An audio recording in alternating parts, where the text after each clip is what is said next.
Hello, in this video I will show you how to install Microsoft Edge on Samsung Galaxy A24. So you have to start with opening your Google Play Store. Now click on search bar and type in Edge and click search, and now click install. And now you can click open.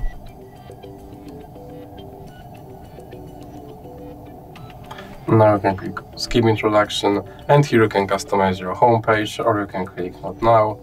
Now you can sign in to sync your data, or you can click not now. And here you can make your Microsoft Edge your default browser, or you can click not now. Now you have to confirm your data and privacy settings. And now you can decide if you want to see notifications from this browser, or you can click no thanks. And now your Microsoft Edge browser is set up. So that's it for this video. If you liked it, please remember to leave a like and subscribe.